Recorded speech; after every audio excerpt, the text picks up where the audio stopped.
কখনো কখনো টস হারটা আপনার জয়ের কারণ হয়ে দাঁড়ায়। তো আশা করি যে আজকে বাংলাদেশের টস হারটা বাংলাদেশকে জয়ের দিকে নিয়ে যাবে। বাংলাদেশের জন্য আজকে এই ম্যাচটা ডু অর ডাই, বহুত টিমের জন্যই, কিন্তু বাংলাদেশের জন্য একটু বেশি। কারণ হচ্ছে যে আপনারা জানেন যে বাংলাদেশের একটা সংগ্রাম চলছে। সেই সংগ্রামটা হচ্ছে যে 2027 সালের 31 মার্চ পর্যন্ত ওয়ানডে র্যাঙ্কিংয়ে 7 থেকে 8 দলের মধ্যে থাকতে হবে। শীর্ষ 8-এর মধ্যে যদি থাকে তাহলে সরাসরি বিশ্বকাপ খেলতে পারবে, ওয়ানডে বিশ্বকাপ। তো সেই জায়গা থেকে পয়েন্ট রেজ করা খুবই ইম্পর্টেন্ট এবং প্রত্যেকটা সিরিজই এখন গুরুত্বপূর্ণ শুধুমাত্র পয়েন্ট অর্জনের জন্য। বাংলাদেশের ঋত গৌরব ফিরে পাওয়া, বিশেষ করে আপনার বাংলাদেশ অনেক বছর কিন্তু 7 এবং 6-এ উন্নতি হয়েছে। তো সেই জায়গা থেকে একটা দল যখন আবার ধাপাস করে নিচের দিকে নেমে গিয়েছে, 10 নম্বরে এখন র্যাঙ্কিংয়ে অবস্থান করছে।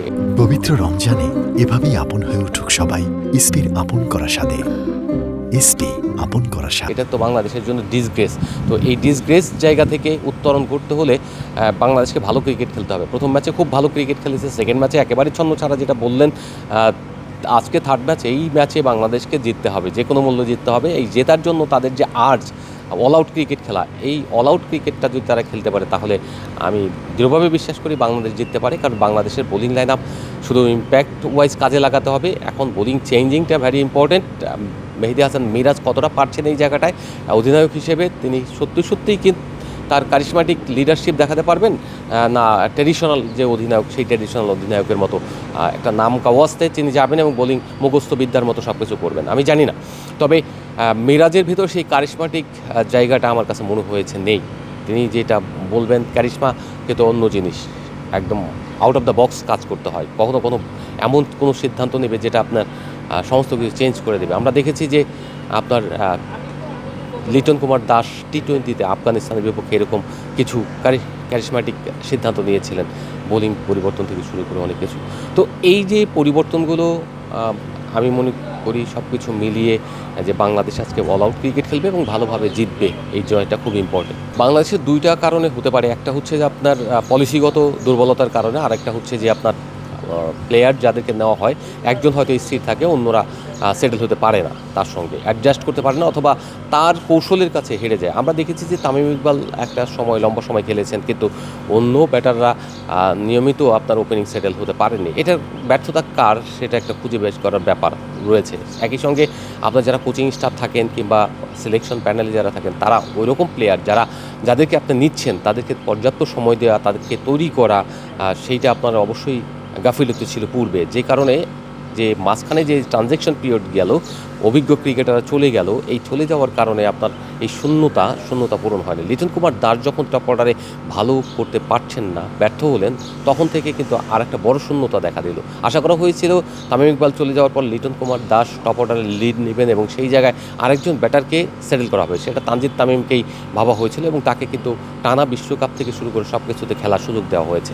কিন্তু তিনি কিন্তু সেই জায়গায় ব্যর্থ হয়েছেন। সৌম্য সরকার ধারাবাহিক হতে পারছেন না, যে কারণে আপনার তিনিও দলে সেটেল না, ওয়ানডে দল কিংবা টি-20-তে।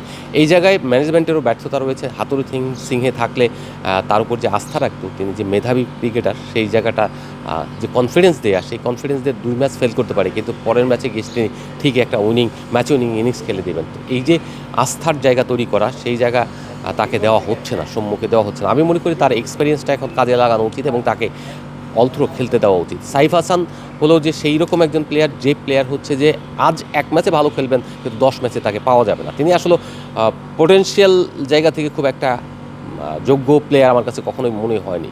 তিনি এই টিমে যত বছর খেলেছেন, অন্য যে কোনো প্লেয়ার যদি খেলতো তাহলে তিনি, আমি দৃঢ়ভাবে বিশ্বাস করি, তার যে খেলাটা মুখস্থ হয়ে যেত।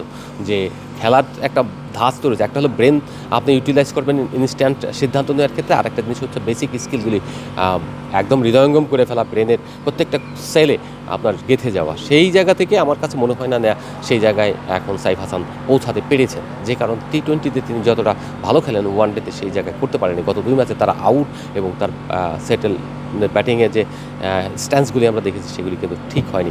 আবার একইভাবে নাজমুল হোসেন শান্তর কাছ থেকে যে রকম প্রত্যাশা করা হয়, তিনি বড় ইনিংস খেলবেন, কনফিডেন্স দেবেন, সেই জায়গাটা তিনি কিন্তু পূরণ করতে পারছেন না। আশা করা হচ্ছে তিনি যদি সেটেল হয়ে যান, তাহলে কিন্তু বাংলাদেশের জন্য টপ অর্ডারে একজন অন্তত পাবে, যেটা টেস্টে তিনি করেন, সেটা ওয়ানডেতেও করতে পারলে আমার মনে হয় একটা শক্তিশালী টপ অর্ডার তৈরি হবে। একইভাবে মিডল অর্ডার এবং লোয়েট মিডল অর্ডারে আমাকে ভালো করতে হবে। মিডল অর্ডারে লিটন কুমার দাসকে এখন নেওয়াটা আমি মনে করি যে সময়ের এবং যৌক্তিক সিদ্ধান্ত। লিটন কুমার দাস মিডল অর্ডারে আমার দৃঢ় বিশ্বাস খুব ভালো করবে। তিনি স্পিনে খুব ভালো খেলেন এবং সেরা স্পিন ডিফেন্ডার। তাহলে তাকে শুধুমাত্র ওই জায়গায় স্পিন আসে তা না, তিনি পেস বলও খেলতে পারবেন, যেখানে মিডল অর্ডারে যখন তার কনফিডেন্সটাও হাই থাকবে তখন তিনি রেস্ট নেওয়ার সময় পাবেন কিপিং টিপিং করার পরে, এবং পুরো সিনারিওটা টের পাবেন। তার আগে যে 4 জন ব্যাটার খেলে যাবেন, সেই 4 জন ব্যাটার কী করেছেন সেটার কিন্তু একটা চিত্র তার কাছে তার সামনে থাকবে। সেই অনুযায়ী তিনি পরিকল্পনা করতে পারবেন এবং সেইভাবে এক্সিকিউট করতে পারবেন নিজেকে। তার পরবর্তী যদি ব্যাটারদের কথা চিন্তা করেন, আফিফ হোসেন এসছেন। আফিফ হোসেন অনেক দিন দলের বাইরে ছিল, তার একটা অপরচুনিটি, এই অপরচুনিটিটা তিনি যদি গ্র্যাব করতে পারেন এবং এইটাকে ক্যারি করে ভবিষ্যতে বাংলাদেশ দলকে অনেক বেশি সার্ভিস দিতে পারবেন। লেট মিডল অর্ডারে মেহেদী হাসান মিরাজ রয়েছেন। মিরাজের আমরা জানি তিনি পরীক্ষিত, তিনি অল্প সময়ের জন্য খুব ভালো ক্রিকেট খেলেন, মানে অল্প কিছু বল থাকলে ওই সময় স্লগ ওভারগুলোতে খুব ভালো করেন বোলারদের নিয়ে। আশা করা যায় এই যে এখন যে টিমটা নেওয়া হয়েছে, এই টিমটাকে বাংলাদেশ ক্রিকেট বোর্ড এটাকে ক্যারি করবে এবং টিম ম্যানেজমেন্ট কোচিং স্টাফ যারা আছে এটা ক্যারি করবে। 1-2 জন হয়তো এদিক ওদিক হতে পারে ইনজুরির কারণে, বিশ্রাম দিয়ে রেস্ট মানে রোটেশন পদ্ধতি চালু করে। আদার দেন সবই ঠিক আছে। এদেরকে এখন এক্সপেরিয়েন্স করে গড়ে তুলতে হবে, যেটা লিটন টি-20 দলে করেছিলেন, ওয়ানডে দলেও এখন করতে হবে। ক্যাপ্টেন্সি যদি মনে করে যে মিরাজকে দিয়ে প্রপারলি হচ্ছে না, তাহলে আমি মনে করি শান্তুকে আবার ফিরিয়ে আনা উত্তম হবে বাংলাদেশ।